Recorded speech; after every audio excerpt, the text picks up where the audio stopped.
हम जी आज लाड़काना में आए थे।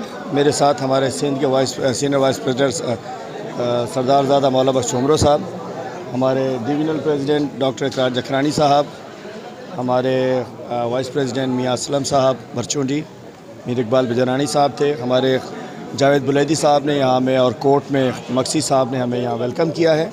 हमारे डिस्ट्रिक्ट प्रेसिडेंट रऊफ़ कुरैशी साहब भी हैं। देखिए आज हम अपनी एक पैगाम लेकर आए थे वकला के नाम, अदलिया के नाम, इन काले कोट वालों के नाम कि इन्हें बाहर निकलना पड़ेगा। 26वीं तरमीम के बाद अदालतें यरगमाल हो चुकी हैं, अदलिया सियासी हो चुकी है, आइन हमारा टूट चुका है, रूल ऑफ लॉ के नाम की कोई चीज़ नहीं है। इसलिए अगर मुल्क में आइन और कानून की बालादस्ती चाहिए, रूल ऑफ लॉ चाहिए, तो इनको बाहर निकलना पड़ेगा। आज हमने बार से भी ख़िताब किया है।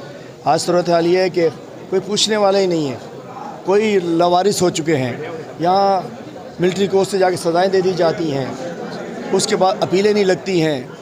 अब अलकादर केस में खान साहब को सज़ा दी हुई है, उसका ज़िम्मेदार इमरान खान नहीं है। अलकादर केस में अगर बेनिफिशरी है तो जरदारी और नवाज शरीफ ख़ानदान है मलिक रियाज के साथ, लेकिन खान साहब की बेल तक नहीं लगाई जाती है, हमारी सज़ाओं की अपीलें नहीं होती हैं। आज अदलिया को ग़ुलाम बना दिया गया है और इसके लिए बार्स को निकलना होगा, काले कोट को निकलना होगा, वकला बरादरी को निकलना होगा। ये मुकदमा लेके हम इंशाल्लाह सिंध की हर बार में जाएंगे, सिंध की हर बार कौंसिल में जाएंगे और इंशाल्लाह हम इस 26वीं तरमीम का ख़ात्मा करेंगे। और जो आने वाली एक और मुतनाज़ा 27वीं तरमीम है, उसको हम रोकने की पूरी कोशिश करेंगे। और दूसरी बात मैं ये कहना चाहता हूँ कि यहाँ मैं आया हूँ तो लॉ एंड ऑर्डर बर्बाद है। शिकारपुर में मासूम बच्चे अगवा हो रहे हैं, दिन दहाड़े अगवा हो रहे हैं, कोई पूछने वाला नहीं है। कंदकोट कश्मीर में नया ट्रेंड आ गया है जी, बंदे अगवा ना करो, गाड़ी अगवा कर लो।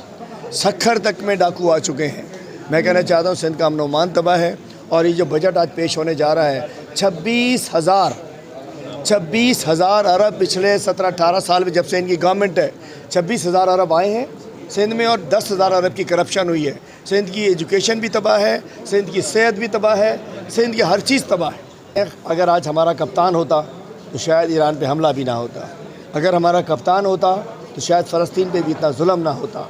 आज सूरत हाल है कि इनके मुंह में पता नहीं घूंघनियाँ पड़ गई हैं, ये मजम्मत करने को तैयार नहीं है, तबसरा करने को तैयार नहीं है। ईरान को फ़लस्तीन का साथ देने की सज़ा दी जा रही है। हम बहैसियत मुसलमान, बहैसियत पाकिस्तानी, हमें ईरान के साथ खड़ा होना चाहिए। और मैं कहना चाहता हूँ जब दलेर लीडर दलेर कौम के ऊपर होते हैं तो फिर फ़ैसले भी अच्छे होते हैं, वरना ऐसा ही होता है। भाई इमरान खान से हम इसलिए हम चाहते हैं अदलिया को रिहा करा लें, इमरान खान रिहा हो ही जाएगा। हम अपना मुकदमा लाए हैं कि अदलिया को आज़ाद करा दो, हमारा कप्तान खुद ही आज़ाद हो जाएगा। जब तक अदालतें आज़ाद नहीं हैं, हम तहरीक चलाने जा रहे हैं। हम तहरीक के ज़रिए, चूँकि अदालतों से हमारी उम्मीदें ख़त्म हो चुकी हैं, हम अवामी तहरीक के ज़रिए इंशाल्लाह आज़ाद करेंगे। पीका एक और मुसीबत है, एक और मैं समझ सकता हूँ कि आइन पे हमला है, गैर आइनी है। पीका एक्ट हो या 26वीं तरमीम हो, यह आइन से मुतसादिम है। पीका एक्ट में तो आपको फ्रीडम ऑफ स्पीच की खींच ली गई। मैं आपसे बात कर रहा हूँ कि अब तो मेरा मुकदमा बन जाए। ये पीका एक्ट हो, 26वीं तरमीम हो, ज़हर कातिल है, मुल्क ऐसे नहीं चल सकेगा। मज़ीद न्यूज़ एंड अपडेट्स के लिए इस चैनल को सब्सक्राइब करें।